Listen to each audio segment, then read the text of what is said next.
In a bid to address the present challenges posed by climate change, the Nigerian government has officially launched Nigeria's nationally determined contribution implementation framework for the period of 2023 to 2030.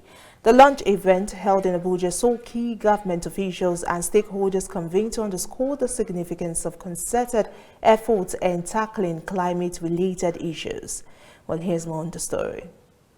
The Nigeria's nationally determined contribution implementation framework has been described as a national tool for achieving transparency and resource mobilization in mitigating climate change in Nigeria.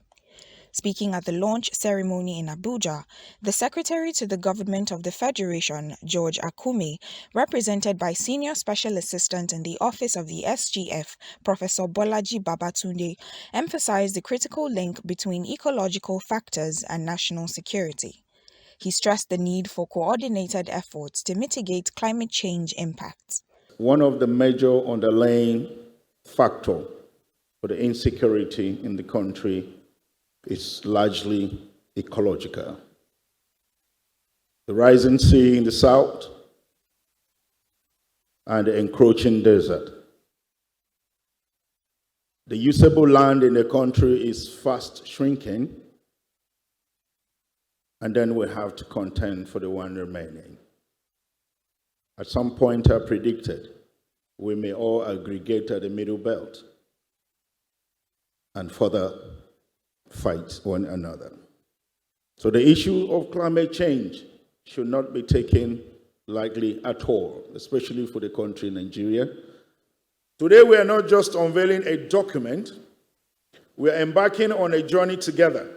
Hence, we acknowledge the importance of the international cooperation, a journey that requires the participation and dedication of every one of us.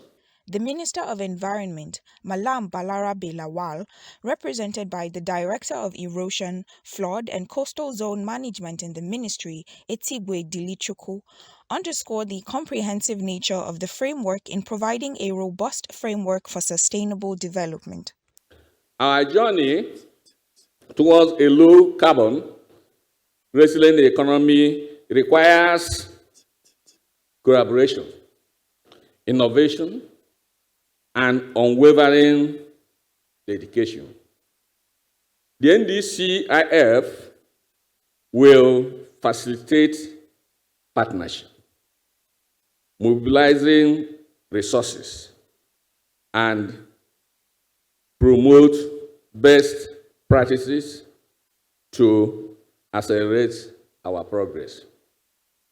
Therefore, we call upon partners for much more collective support to match our government's ambitious target.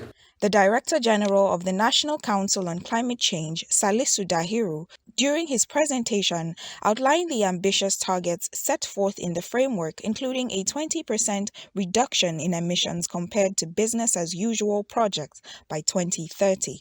What are we going to have in the next coming days? There will be series of engagements with the development partners who are in the forefront of understanding this document and also using their past experience in interacting with other countries similar to Nigeria and also advising in the areas of interest highlighted in the NDC implementation framework. Each of the development partners have certain priorities within their portfolios for the next 5 years, some for the next 10 years, and we need to align the support that they are going to give in line with those portfolios.